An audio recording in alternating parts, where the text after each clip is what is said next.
The statewide buyer and seller advisory is invaluable in discovering what is important to your buyers and what concerns they have about the purchase transaction, even when the buyers themselves don't really know what it is they should be looking for or what they're concerned about. If you go over the SBSA with them, you will find out what they are concerned about and give them a pathway to be educated and informed so they can protect themselves.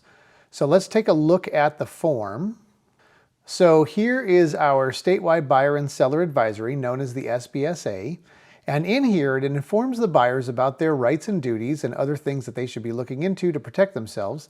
And what I do when I go over this form with clients that I'm working with, and usually this is on behalf of other agents. So let's suppose you don't have the interest or the patience or the expertise to go over these forms with tremendous authority. You can certainly hire someone like me to do that work for you. It's very affordable and will make you look like a hero. But let's take a look. So if we take a look at the table of contents, what I say to the buyers is this. Mr. and Mrs. Buyer, would you please take a look at items number 1 through 70, and would you make a note and let me know as to which numbers of those items are of concern to you? Sometimes for people it's a lot of items, sometimes it's none, sometimes it's just a few, but whatever is important to you is important to us. And so with that, I will give you just a moment to go through and take a look at those numbers. And the buyers will actually start going through and they'll say, okay, I am concerned about let's say I'm concerned about number 1, and I'm also concerned about number 27, and I'm concerned about number 15, and I'm concerned about number 54. And these are just random numbers that I'm picking right off the form. So what we will do is we'll take a look at each one of those. So our buyer said that they were concerned about item number 1, accessory dwelling units, which we can find out about on page 5.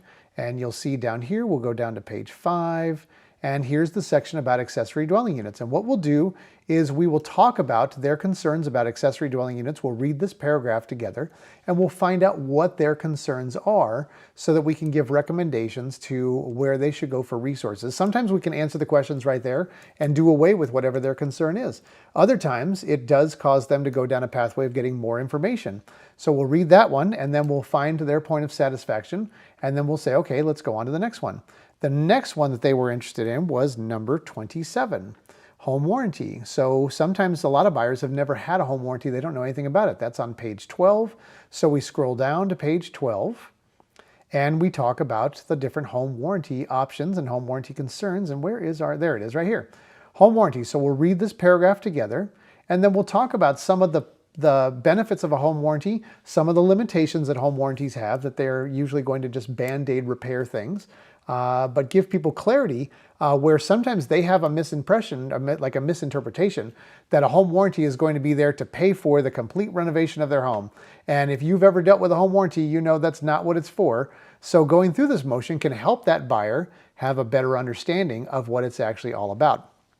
So we'll go through that, then when they're satisfied with that, we'll say, okay, your next one that you were concerned about was item number 15, fire hardening. That's a topic unto itself, but that usually has to do with whether the natural hazard disclosure points this house out as being in a very high or a high fire hazard zone. Keep in mind, those are two separate distinct zones. High fire hazard zone, very high fire hazard zone. Both have different implications, so that I will oftentimes combine that with what's in our natural hazard disclosure report so we can get a real read on what's going to be of use in that one. The next one that they were interested in was number 54, the schools. And so we will go down to the school section on page 9 and we'll find out. And these are, again, just examples. Sometimes for people it's 2 things. Some buyers, they have 10 items that they're concerned about, and it's really whatever is important to them. And what I'm trying to illustrate here is that when your buyers are expressing anxiety or concern over anything, you want to be the trusted guide that's going to walk them through that. And if you don't want to do that work, or you just don't feel you can, consider hiring a document review specialist like myself.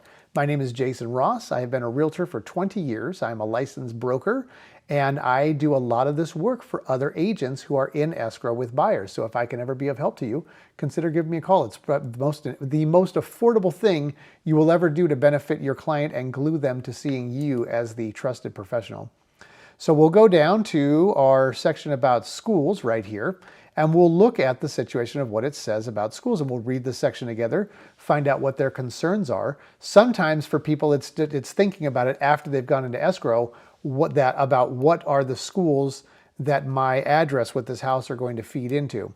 And this is a great way for them to be aware of whatever their concerns are. That you saw that there are 70 different items. So just by asking the client, what are they concerned about on this list, and giving them time to answer, you can find out a lot about how you can be helpful to your client during the most stressful experience of their life, buying a house.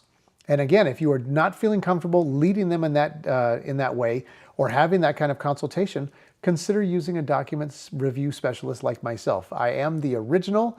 I have done this over 800 times, and I guarantee you, your clients will think highly of you as a result of doing that.